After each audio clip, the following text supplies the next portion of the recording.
मित्रों, क्या आप जानते हैं कि बद्रीनाथ धाम में शंखनाद नहीं होता। ये बात आपको थोड़ी विचित्र लगेगी क्योंकि शंख तो भगवान विष्णु जी को बहुत ही अधिक प्रिय है। यहाँ तक कि सभी तस्वीरों तथा मूर्तियों में भी आपको भगवान विष्णु जी के हाथों में शंख दिखाई देता है। लेकिन क्या कारण है कि बद्रीनाथ धाम में शंख की ध्वनि नहीं सुनाई देती। दोस्तों, क्या आपको पता है कि भगवान शिव के इस तीर्थ स्थल पर भगवान विष्णु जी की पूजा क्यों होती है और इस स्थान को बद्रीनाथ धाम ही क्यों कहते हैं, और बद्रीनाथ धाम में पूजा करने वाले पंडित जी को स्त्री का वेश क्यों बनाना पड़ता है। इसके अलावा यहाँ कई ऐसे पानी के कुंड हैं जो अपने आप में काफी चमत्कारी हैं। दोस्तों, यहाँ एक ऐसा झरना भी है जिसका पानी सभी के ऊपर नहीं गिरता, और ऐसा क्यों होता है ये सब जानेंगे इसी वीडियो में। दोस्तों, बद्रीनाथ धाम के कई ऐसे अनोखे रहस्य हैं जिनके बारे में आप शायद नहीं जानते होंगे। आज इस वीडियो में मैं आपको उन्हीं रहस्यों के बारे में बताऊंगा जो शायद ही आपने पहले सुने होंगे, इसलिए वीडियो को एंड तक जरूर देखें। दोस्तों, वीडियो शुरू करने से पहले आपसे एक निवेदन है कि यदि आप चैनल पर नए हैं तो चैनल को सब्सक्राइब करके नोटिफिकेशन बेल को ऑन कर लें तथा कमेंट बॉक्स में जय श्री बद्रीनाथ अवश्य लिखें। नमस्कार मित्रों, मैं हूँ रवि शर्मा और आप देख रहे हैं एक्स्ट्राऑर्डिनरी तथ्य। बद्रीनाथ में शंख ना बजने का रहस्य। मित्रों, उत्तराखंड की पावन देवभूमि को कई आशीर्वाद प्राप्त हैं। अपनी प्राकृतिक सुंदरता और खूबसूरत वादियों के लिए जाना जाने वाला उत्तराखंड राज्य अपने आप में कई रहस्य छिपाए बैठा है। कहा जाता है कि देवभूमि कही जाने वाली इस पावन धरती को देवताओं का आशीर्वाद प्राप्त है। धार्मिक लिहाज से देखें तो उत्तराखंड की सभ्यता और इसकी संस्कृति ही उत्तराखंड की असली पहचान है। पूजा पाठ और देवी देवताओं में लोगों की अपार श्रद्धा है। लोगों की ऐसी श्रद्धा भगवान बद्रीनाथ के ऊपर भी है। दोस्तों, उत्तराखंड के चमोली जनपद में अलकनंदा नदी के तट पर बद्रीनाथ का ये प्राचीन मंदिर स्थित है, जिसका निर्माण 7वीं से 9वीं शताब्दी में हुआ था। इसे भारत के सभी बड़े तीर्थ स्थलों में से एक माना जाता है क्योंकि यहाँ हर साल लाखों लोग भगवान बद्रीनाथ के दर्शन के लिए आते हैं। दोस्तों, इस मंदिर में भगवान बद्रीनाथ नारायण की 1 मीटर लंबी शालिग्राम से निर्मित मूर्ति है, जिसके बारे में मान्यता है कि इसे भगवान शिव के अवतार माने जाने वाले आदि शंकराचार्य जी ने 8वीं शताब्दी में पास ही स्थित नारद कुंड से निकालकर स्थापित किया था। कहा जाता है कि ये मूर्ति अपने आप धरती पर प्रकट हुई थी।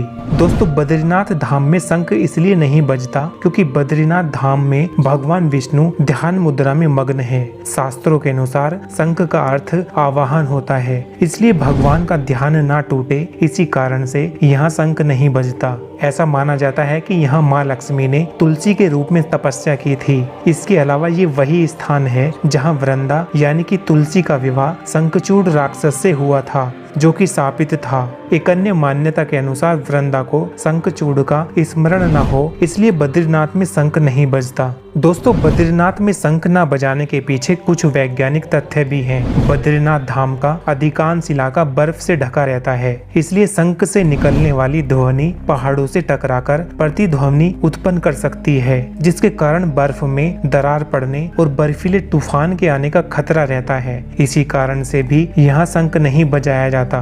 बद्रीनाथ धाम के झरने का रहस्य। दोस्तों, देवभूमि उत्तराखंड में कई रहस्यमयी और पवित्र स्थान हैं। इनसे लोगों की आस्था जुड़ी हुई है। धार्मिक तीर्थ स्थल के अलावा देवभूमि उत्तराखंड को कई बेहद खूबसूरत झरनों के लिए भी जाना जाता है। दोस्तों, यहाँ एक ऐसा झरना भी है जिससे पापी मनुष्य दूर रहते हैं, या फिर यूं कहिए कि ये झरना पापी लोगों को देखकर खुद ही दूर हो जाता है। ये स्थान बद्रीनाथ से करीब 8 किलोमीटर की दूरी पर स्थित है। इस झरने को वसुधारा कहते हैं। ये पवित्र झरना अपने अंदर कई रहस्य समेटे हुए हैं, जिसके बारे में बहुत कम लोग ही जानते हैं। वसुधारा झरना करीब 400 फीट ऊंचाई से गिरता है। इसकी जलधारा गिरते समय मोतियों के समान नजर आती है और इसकी सुंदरता देखते ही बनती है। यहाँ आकर पर्यटकों को स्वर्ग जैसा अनुभव होता है। इस झरने की खासियत ये है कि इसके नीचे जाने वाले हर व्यक्ति पर ये झरना नहीं गिरता। ऐसा माना जाता है कि ये झरना पापी लोगों के ऊपर नहीं गिरता।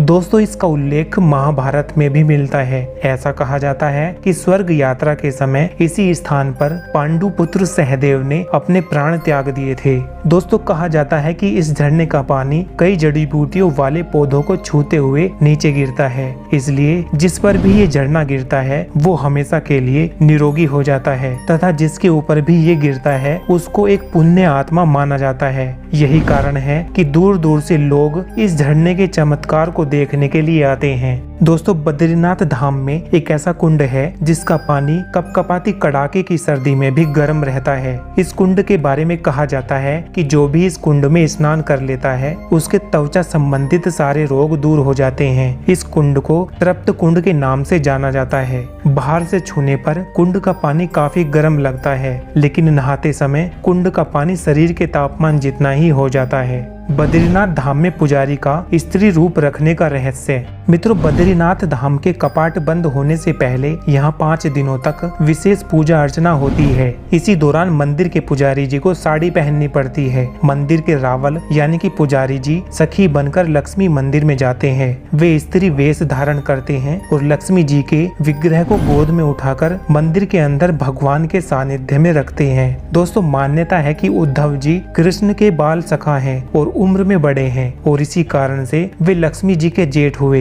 हिंदू परंपरा के अनुसार जेठ के सामने बहू नहीं आती, इसलिए सबसे पहले जेठ बाहर आएंगे और तब लक्ष्मी जी विराजमान होंगी। मित्रों, बद्रीनाथ का नाम इसलिए बद्रीनाथ है क्योंकि यहाँ प्रचुर मात्रा में पाई जाने वाली जंगली बेरी को बद्री कहते हैं। इसी कारण इस स्थान का नाम बद्रीनाथ पड़ा। यहाँ भगवान विष्णु का विशाल मंदिर है और यह संपूर्ण क्षेत्र प्रकृति की गोद में स्थित है। दोस्तों, केदार घाटी में 2 पहाड़ हैं, नर और नारायण। ये स्थान भगवान विष्णु के 24 अवतारों में से एक नर और नारायण ऋषि की तपोभूमि है। उनके तप से प्रसन्न होकर केदारनाथ में भगवान शिव प्रकट हुए थे। दूसरी ओर बद्रीनाथ धाम है जहाँ भगवान विष्णु विश्राम करते हैं। कहते हैं कि सतयुग में बद्रीनाथ धाम की स्थापना नारायण ने ही की थी। दोस्तों, भगवान केदारेश्वर ज्योतिर्लिंग के दर्शन के बाद बद्री क्षेत्र में भगवान नर नारायण का दर्शन करने से मनुष्य के सारे पाप नष्ट हो जाते हैं और उसे जन्म और मरण के इस बंधन से मुक्ति प्राप्त होती है।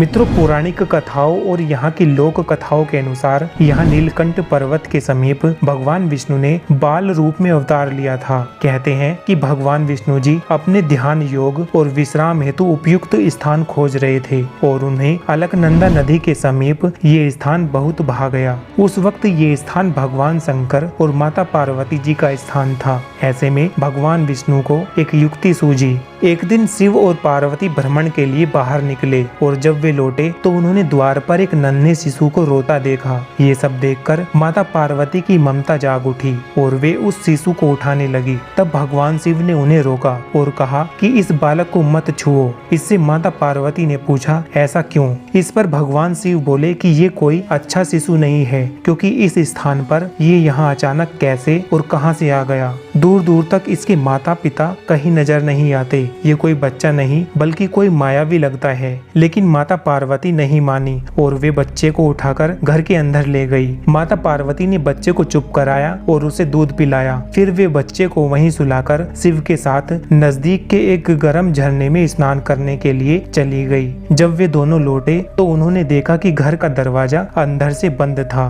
माता पार्वती ने भगवान शिव से कहा कि अब हम क्या करें? शिव ने कहा कि ये तुम्हारा शिशु है, मैं कुछ नहीं कर सकता। अच्छा होगा कि हम कोई नया ठिकाना ढूंढ ले, क्योंकि अब ये दरवाजा नहीं खुलने वाला और मैं बलपूर्वक इस दरवाजे को नहीं खोलूंगा। कहते हैं कि भगवान शिव और माता पार्वती ये स्थान छोड़कर केदारनाथ चले गए और वे बालक जो भगवान विष्णु जी थे वे वहीं जमे रहे। इस तरह भगवान विष्णु जी ने जबरन बद्रीनाथ को अपना विश्राम स्थान बनाया। दोस्तों, बद्रीनाथ धाम में शिव बद्री नारायण भगवान के 5 स्वरूपों की पूजा अर्चना होती है। विष्णु के 5 स्वरूपों को पंच बद्री के नाम से जाना जाता है। बद्रीनाथ के मुख्य मंदिर के अलावा अन्य 4 बद्री मंदिर भी स्थापित है। श्री विशाल बद्री पंच बद्रियों में से प्रमुख है। दोस्तों, कहते हैं कि जब गंगा देवी पृथ्वी पर अवतरित हुई तो पृथ्वी उनका प्रबल वेग सहन न कर सकी और गंगा की धारा 12 जल मार्गों में विभाजित हो गई। उनमें से एक है अलकनंदा। यही स्थान भगवान विष्णु का निवास स्थान बना और बद्रीनाथ धाम कहलाया। तो दोस्तों, ये थी बद्रीनाथ धाम के बारे में कुछ महत्वपूर्ण जानकारी। इसके बारे में आपकी जो भी राय हो नीचे कमेंट बॉक्स में जरूर बताएं। मिलते हैं आपसे अगली वीडियो में कुछ और नई जानकारी के साथ। तब तक के लिए जय हिंद, जय भारत, जय श्री राम।